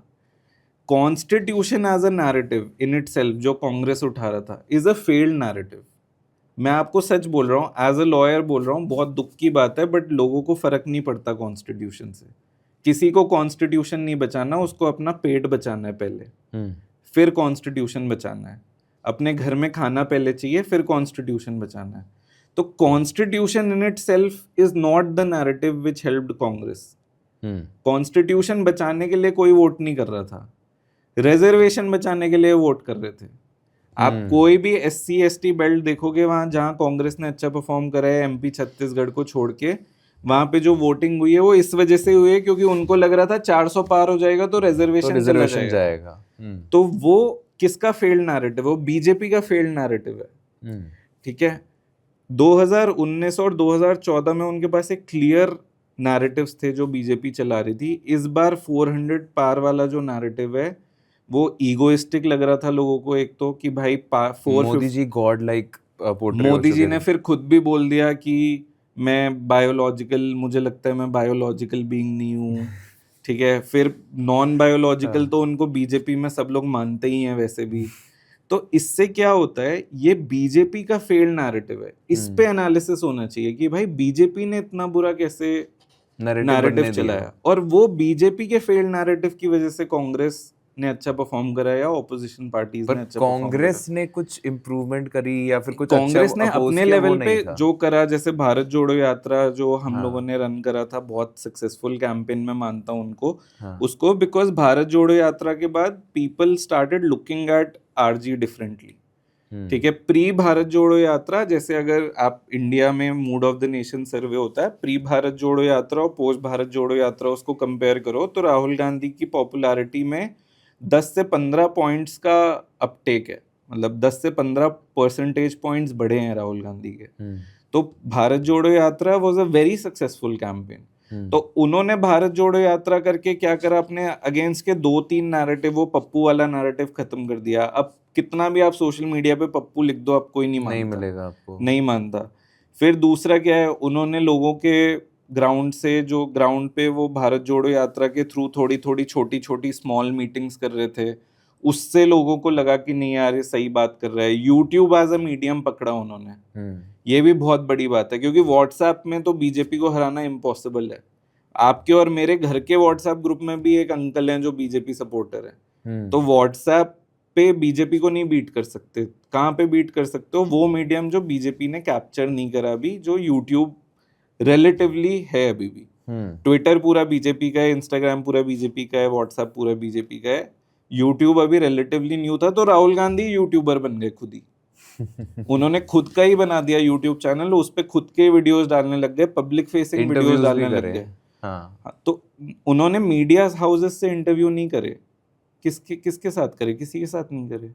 आपने देखा अर्नब का कोई इंटरव्यू या अंजना ओम कश्यप का कोई इंटरव्यू? कुछ नहीं करा। तो राहुल गांधी ने अपने स्ट्रेंथ्स आइडेंटिफाई करे कि भाई मैं छोटे क्राउड में जब मुझे कोई मिलता है वो मेरे को बहुत पसंद करता है, बड़े क्राउड में मोदी जी को ज्यादा पसंद करता है। और मैं क्योंकि दोनों से मिला हूं, मैं आपको बताता हूं, जो इमेज है उनकी, वो इमेज एकदम गलत है। ही is a very likeable person, very knowledgeable person, Rahul Gandhi. Yes, very knowledgeable person. He has deep knowledge about each and every issue. The thing is, he is not a great communicator, ठीक है, वो अपनी बात नहीं समझा पाते और लोगों उन्हें को। पॉलिटिकली अक्यूमेंट भी कम है। ग्रेट पॉलिटिशियन या नहीं, वो उसका वो कुछ नहीं है। अब मैं बोलूँ वो चुनाव एक ही बार हारे हैं अपनी पूरी लाइफ में चुनाव, तो मैं उस तरह से भी उनको अच्छा पॉलिटिशियन बोल सकता हूँ। अगर ट्रॉफीज जीतना ही देखा जाएगा कि कौन बेटर क्रिकेटर है, तो वो भी तो मोदी जी एक भी नहीं हारे, वो भी एक ही बार हारे हैं, राहुल गांधी। पर कांग्रेस ने स्टेट्स बहुत सारे हारे अपने। हाँ, तो अब Congress as a party failed होगी ना, Rahul Gandhi as a politician तो एक भी बार नहीं हारे। उन पे दायित्व है कि पूरी कांग्रेस को जिताना है, इसलिए आप उनको फेल्ड मान रहे हो। उन पे दायित्व है कि उनको ऐसा कम्युनिकेटर बनना है कि वो पूरे इंडिया को अपील करे, हर लोगों को उनकी बात समझ आए, लोग उनकी बात को समझें। क्योंकि वो मोदी जी के साथ भी हाँ, क्योंकि वो compete कर रहे हैं एक ऐसे बंदे के साथ जिससे बेटर ओरेटर शायद ही कभी हो, या बेटर कम्युनिकेटर शायद ही कभी हो, वो उनसे compete कर रहे हैं। बट इसका ये मतलब नहीं है वो बुरे हैं, मतलब फेडरर और नडाल में, फेडरर नडाल दोनों ही अच्छे प्लेयर्स हैं वैसा, ठीक है। तो he is great, but he is great at certain skills जो उन्होंने आइडेंटिफाई करे कि भाई मेरे स्किल्स क्या है, मैं कम लोगों में बात करता हूँ, बहुत बढ़िया बात करता हूँ। तो उन्होंने भारत जोड़ो यात्रा के जो आप वीडियोस देखोगे तो छोटे ग्रुप में वो बात करते हैं, 10 लोगों के ग्रुप में, 15 लोगों के ग्रुप में वो बात करते हैं, तो वो बात सही निकल के आती है, नॉलेजेबल रहती है। दूसरा, मैं जब कुछ लाइव बोलता हूँ तो प्रॉब्लम होती है, तो यूट्यूब पे डालते हैं जो एडिटेड वीडियो आएगी, तो कुछ गलत भी बोला होगा तो एडिट आउट हो जाएगा। चीज़ों को एडिट करके आप सेंसिबल बना सकते हो, ज़्यादा टाइट बना सकते हो, ज़्यादा एंगेजिंग बना सकते हो, तो यूट्यूब उसके लिए भी बेटर वो था। और भारत जोड़ो यात्रा जो थी वो हाईवे से निकल रही थी, किसी से मिलना ही नहीं था, कोई बड़ी रैली नहीं होनी थी, जो रैली होनी थी वो कांग्रेस कार्डर के साथ होनी थी, तो उसमें तो कुछ भी बोल दो, आप तो उनके हीरो हो ही, तो वो भी कोई इशू नहीं है। दूसरा जो भारत जोड़ो यात्रा ने करा, वो पूरे कांग्रेस का अक्रॉस द कंट्री कार्डर को उन्होंने चार्ज अप कर दिया। मतलब कोई चार्ज अप है या नहीं, कांग्रेस कार्डर तो चार्ज अप है ना, कि भाई मेरा नेता मेरे गली में आके गया है, वो तो खुश है ना, तो वो चार्ज अप हो गए। तो 2024 में ये हो गया कि कांग्रेस ज्यादा एनर्जी से घुसी, इस बार उनका था कि आर या पार की लड़ाई है, और बीजेपी बहुत अच्छा लड़ रही थी, बट उनके जो नैरेटिव्स जो उन्होंने डाले 400 पार और ये वाला, ले डूबा उन्हें, वो पूरा नेगेटिव चला गया। एंड लास्टली अगर हम बिल्कुल इसकी कंक्लूजन की तरफ भी जाए ऋत्विक, तो मैं political consultant as a career के बारे में बात कर रहा था, तो मैं ये भी आपसे पूछना चाहूँगा, क्योंकि आजकल वर्क लाइफ बैलेंस और इन सब के ऊपर भी काफ़ी डिबेट होती है, तो ये political consultant as a career किसके लिए नहीं है, कि किसको इस बारे में नहीं सोचना चाहिए? हाँ, तो वर्क लाइफ बैलेंस तो भाई नहीं है, बिल्कुल भी नहीं है। पैसे बहुत कमा रहे हो आप, हाँ, बट पैसे हैं, बट वर्क लाइफ बैलेंस तो नहीं है। वो इस वजह से नहीं है क्योंकि हम लोग काम उन लोगों के साथ कर रहे हैं जिनकी जिंदगी ही लोगों के बीच में है। मैं आपको बताता हूँ कि क्या, मैं खुद भी पॉलिटिक्स में जाना चाहता था, मतलब मैं जाना चाहता था, इसलिए बोल रहा हूँ क्योंकि अभी जब मैं सोचता हूँ एक पॉलिटिशियन की लाइफ, उसमें 1 मिनट का आराम नहीं है, कोई उनकी फैमिली लाइफ नहीं है, कोई उनका वो नहीं है। Everything they do it for the people, ठीक है, छोटे से छोटा, बड़े से बड़ा। हम लोग क्या है, politicians in general in this country are considered कि ये बुरे लोग हैं, ये है वो है, बट कोई अगर आज एमपी एमएलए है, सुबह 10 बजे से, 10 भी क्या, सुबह 8 बजे से उनका फ़ोन बजना शुरू होता है, रात के 10-11 बजे तक उनका फ़ोन बजता रहता है, कॉन्स्टेंटली वो लोगों से मिलते हैं, कभी भी उनको अपने फैमिली के साथ टाइम स्पेंड करने को नहीं मिलता, और इलेक्शन टाइम में तो भूल ही जाओ, मतलब 0 चांस। तो आप जब पॉलिटिकल कंसल्टेंट हो और आप ऐसे एक इंसान के साथ काम कर रहे हो, तो आपकी भी फिर कोई लाइफ नहीं है, ठीक है, आप भी फिर उसी तरह से जी रहे हो, जो लोगों से वो मिल रहे हैं उन्हीं से आप बात करके सर्वे कर रहे हो ना, फिर आप धीरे धीरे उसी लाइफ स्टाइल के साइकिल में आ जाते हो। एक अच्छी चीज ये है कि चुनाव साइकिल्स में होते हैं, तो दिल्ली इलेक्शन खत्म हुआ, फिर 2 महीने का ब्रेक मिला, फिर बिहार इलेक्शन हुआ, फिर बिहार के बाद 1-2 महीने का ब्रेक मिलेगा, फिर अपना कोई तीसरा इलेक्शन होगा, ऐसे होता है। अभी बिहार से वेस्ट बंगाल 8 महीने का गैप है, तो फिर आप 2 महीने का ब्रेक लो, अपने मेंटली अब साउंड हो, उसके बाद आप फिर करो। तो as a profession work life balance नहीं है, बट इंटरेस्टिंग चीज़ ये है कि मैं बहुत लोगों को बोलता हूँ, it's the closest you can get कि without being in politics you are implementing things which a politician can do, and that's a very big power. मैं आपको बताता हूँ क्यों. जैसे जो यूपीएससी के लिए तैयारी करते हैं बच्चे, आईएएस के लिए, या जिन लोगों को बस देश के लिए कुछ करने का जज्बा है कि भाई मेरे को देश के लिए कुछ करना है, उनके लिए बहुत अच्छा प्रोफेशन है. क्योंकि मैं आपको कर्नाटका का एग्जांपल देता हूँ. कर्नाटका में महालक्ष्मी स्कीम है जिससे कर्नाटका की महिलाओं को पैसे मिलते हैं. या फिर आप समझो जो बिहार में अभी हुआ है, बिहार में माइक्रो फाइनेंसिंग से 10-10 हजार महिलाओं को गवर्नमेंट ने दिए हैं. ये किसी कंसल्टेंट ने आइडिया दिया होगा, ठीक है. अब वो कंसल्टेंट ने वोट दिलाने के लिए तो वो आइडिया दिया, मतलब ऑब्वियसली वोट पाना is the final objective, but आप सोचो आपने कितने लोगों की लाइफ इम्पैक्ट कर दी. जो आप यूपीएससी क्लियर भी कर लोगे, आप डीएम बन जाओगे, आप कुछ बन जाओगे, आप एक डिस्ट्रिक्ट में चीजें कर सकते हो, इम्प्लीमेंट कर सकते हो. वो भी पॉलिटिकल विल के बिना आप कुछ इम्प्लीमेंट नहीं कर सकते, टू बी ऑनेस्ट. वो रियलिटी है. बट आप एज पॉलिटिकल कंसल्टेंट पॉलिटिशियन से वो करवा सकते हो जो आप उनको कन्विंस कर सकते हो कि सर इससे वोट आएगा और उसमें लोगों का भी भला होगा. अगर अभी मैं दिल्ली में चुनाव लड़ने वाला हूँ तो मैं बोलूंगा कि भाई रोड से सारे पॉट होल्स हटा दो, ठीक है. आप चुनाव में जाओगे, लोग बोलेंगे गड्ढे वाली रोड है. या बीएमसी का चुनाव होने वाला है अभी 15 तारीख को, बॉम्बे में जहां पे भी चुनाव होने वाला है वो सारी रोड्स ठीक करेंगे, हर जगह जहां पानी पड़ा होगा उसको क्लियर करेंगे, ये करेंगे, तभी तो वोट मांगने जाएंगे ना. तो इलेक्शन की वजह से क्या होता है, एक कंसल्टेंट काफी सारा काम करा सकता है. अब मैं किसी को बोलूंगा, अगर मैं बीएमसी में किसी के लिए काम कर रहा हूँ, सर आपके प्रति लोग खुश बहुत हैं बट रोड्स को लेके बहुत कंप्लेन आ रही है, तो पॉलिटिशियन को भी इंसेंटिव मिल गया रोड ठीक करने का, वरना वोट नहीं मिलेगा, तो वो काम करेंगे. तो एज पॉलिटिकल कंसल्टेंट ये आपके पास बहुत बड़ी पावर है, क्योंकि इफ यू बिलीव कि politicians only care about votes, then you can link development work with votes and you can convince them to do it. और ये बहुत बड़ी बात है. आप वो बीच का पाथ, आप वो बीच का लिंक हो, आप वो लिंक हो जो उनका एको चेम्बर उनको नहीं बता रहा. उनका एको चेम्बर तो बोल रहा है कि वो बेस्ट है, और मैं बता रहा हूँ जो थर्ड आता है, फोर्थ आता है, उसको भी चुनाव वाले दिन लग रहा होता है मैं जीत रहा हूँ, क्योंकि वो एको चेम्बर में फंसा हुआ होता है. आई गेस मेरी तरफ से भी इतनी चीज़ें थी Ritvik. Thank you for your time, thank you for being so much insightful. Politics की दुनिया लोगों को थोड़ी कम समझ आती है. आई होप इसके बाद लोगों को ये समझ आए, and I hope you had a great time as well. Yes of course. Thank you so much for coming here. Thank you.